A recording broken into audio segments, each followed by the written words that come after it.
Hello, my name is Mike. My name is Mark, and we are students of Ghana Christian International High School, and we urge you all to subscribe to His Gulf TV. Link in bio.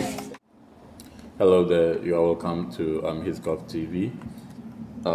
Before we begin with our discussions today, I would like to remind you to subscribe. Please subscribe, click on the subscription button if this is your first time. This channel is dedicated to the WASI history syllabus, WASI government, and then WASI Christian religious studies. So we look at lessons based on the WASI syllabus. Currently, we have history, government, and CRS. I'm working on adding social studies as well as the sciences courses too as well. And in time, we will have almost all the about majority of the WASI subjects on the platform. So please don't miss out. Subscribe to our channel. If you have done so already too, we thank you very much for your support. So today we are looking at the first origin. We are still on the origin and growth of towns in Ghana. The last time we did this lesson, we couldn't finish. We couldn't finish with the lesson the last time we met, and so today we are going to continue with the origin and growth of towns in Ghana. So in our last meeting, in our last conversation, we learned about the origin of two towns, and I said that today we will continue with the other two towns. So in our last video, we did look at the origin of the Lake and Sit town and also the Bego town or the Bego town, and we said that most of the informations relating to these towns were very scanty because of the archaeological sources or the sources used in the reconstruction of these histories. And so, should in case you missed that lesson, kindly go back and check on the history of Bego and Le and Se, and then you watch that one too as well. I'll include a link in the description, so you can also check in the link in the description. Good. So let's begin with the lessons for today. So let's begin, as we do every day, let's take a look at our lesson objectives. So our lesson objectives today will be to be able to describe the origin and growth of these early towns, Comassie as well as Edina. So how did these towns grow or emerge? And so that is going to be our lesson objectives for today. So let's begin with the discussion. So let's begin with the origin of Kumasi. And you know, Kumasi is a very popular town. Before we even begin, Kumasi is a very popular town. If you've never been to Kumasi before, you should go there to go and check for yourself. Kumasi is a very a big town in Ghana. I think the second biggest town in Ghana at large. And I know you are aware of Kumasi and you know what Kumasi, stands for, right? Good. Okay, so let's begin with Kumasi. The town Kumasi was founded by the Ashanti Region, Osei Tutu the first, and his friend Okomfo Anoche. It was founded in the late 17th century, so somewhere in between 1650 to 1680 thereabout. You understand? Or 1690 thereabout. So yes, interesting. The town Kumasi was founded by the Ashanti Region, Nana Osei Tutu, all right, and his friend Okomfo Anoche. These two people had met somewhere in the Dentra, and so Osei Tutu, decided to bring Okomfo Anoche with himself to Kumasi, and the two of them founded the Kumasi town. All right. Okay. Now let's move on. Now Kumasi had beautiful houses, neat and well-planned roads, and it was therefore referred to as the San Francisco of West Africa. San Francisco of West Africa. Now look at the images here. These are pre-colonial images, especially this one of Kumasi. This is how the British or the Europeans came to meet the Kumasi township. There isn't any much overcrowding here. Look at this town, for instance, well-planned towns with roads in between the houses, all right? Look at this one over here, well-planned town. That is why we say Kumasi was referred to as the San Francisco of West Africa, because of the well-planned areas. Also, it is also known as the Garden City because of the trees. You know, Kumasi was situated in the middle of the forest belt, and so the trees around, you know, also fascinated the missionaries, and so some of them describe this town that they have come to meet as a garden city, all right, as a garden city.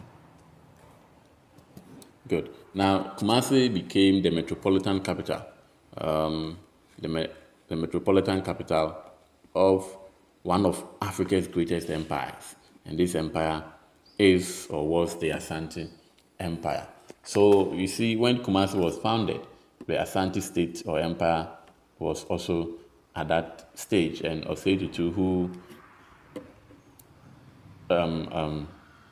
brought together all the surrounding states, Kasi, you know, all the Amakom, all the traditional Ashanti towns, okay, by bringing all these towns together and then forming the Ashanti Empire, Kumasi was made the capital of the Ashanti Empire, and it was from Kumasi that all the wars of expansion were planned, and then these Ashanti armies were able to conquer more towns and territories, you know, to add up to the empire, to the extent that the empire even occupied about 80% of present-day territory of Ghana, all right, and even extended beyond the boundaries of Ghana. So that became the capital of the Ashanti, okay, Empire.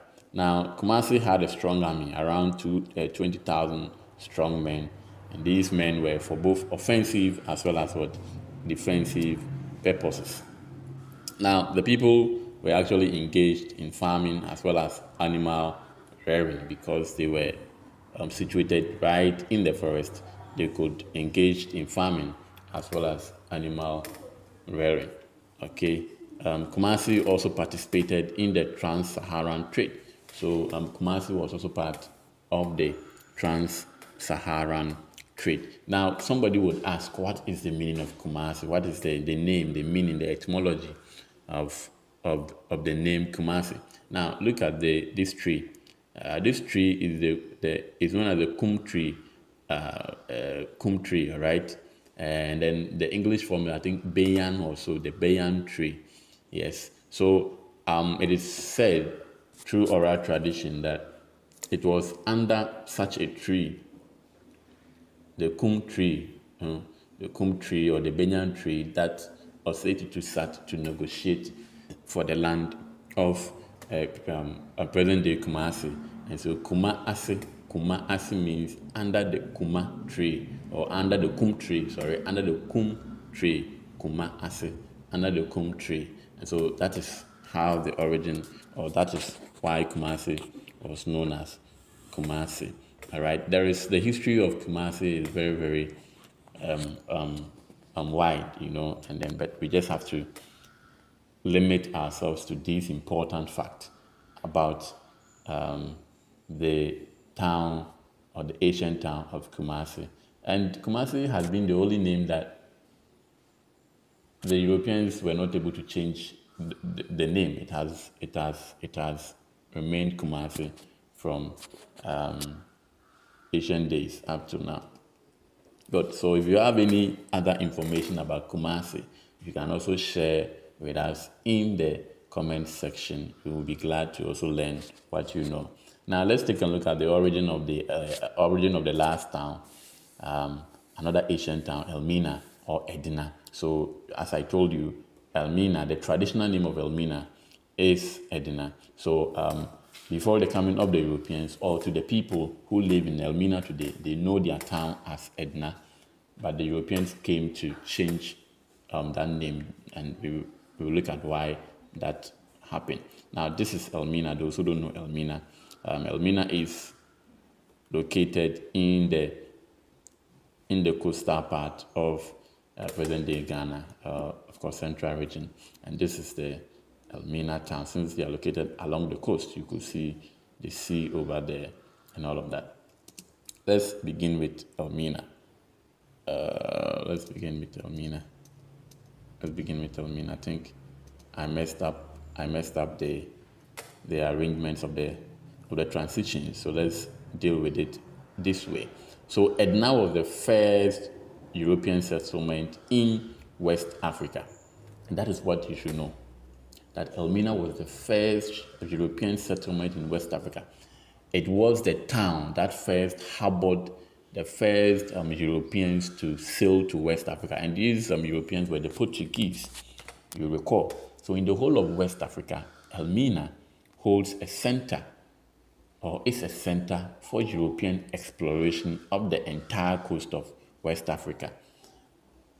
All right? And so that should show you how important Elmina was to both the Europeans and even the people who lived in Elmina. Now, the name was called Edina, all right? The name was called Edina. However, when the Portuguese arrived, they renamed the town as Lamina.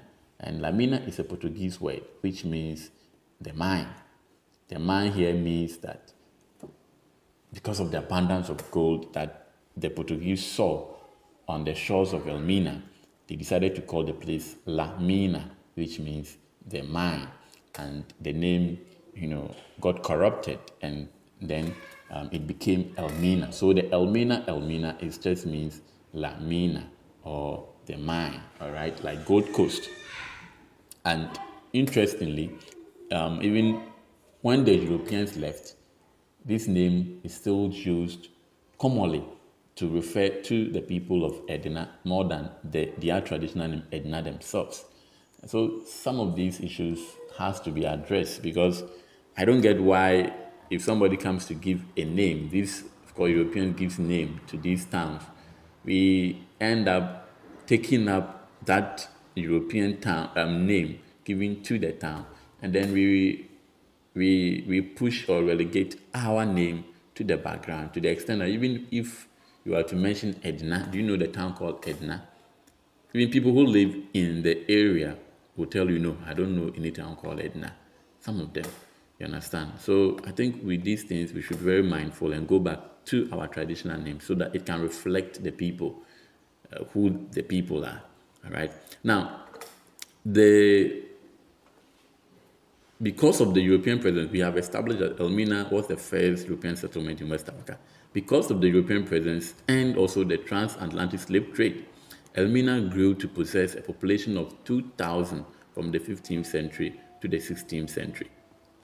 And this should not be surprised, because we are all aware that the trans-Saharan trade brought in a lot of traders and missionaries from the diaspora to come in here, to come and trade in slaves. And so a lot of people trooped in to Elmina. Now, even in the interior, people who lived in the interior, Asante, Equator, and Co., because of the European presence and the trade that had been established with these Europeans along the coast, most of the people who lived in the interior, such as Akwamu, Asante, Adanse, Achim, all moved to the coast in order to trade with the Europeans. And so a lot of people were attracted to this beautiful town of Elmina. And don't forget, when we will come to that. So Edina was governed by a chief and, of course, council of elders, and they were protected by a large standing army. They also had a large standing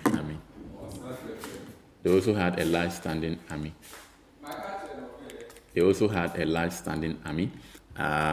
That also protected them. And Elmina is one of the most interesting. They have one of the most interesting, of course, interesting histories. You could recall in our various